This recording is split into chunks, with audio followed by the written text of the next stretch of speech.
365 দিনে খোদার 1 বছরে নামাজ পড়ে নাই, একদিনও ফজরের নামাজ। কিন্তু মানুষরূপী এই হাইওয়ানকে, আহারে তোর কপালে একটা মানুষ জোটে নাই যে তারে হাত ধরে বলবে, কিরে আব্বা তুই কোনোদিন ফজর করবি না? বিষয়টা কি? ওর কপালে এমন একজন মানুষ জোটে নাই।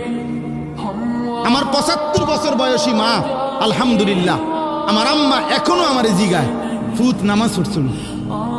খোদার কসম, আমার 75 বছর বয়সী মা আমারে এখনো জিগায়।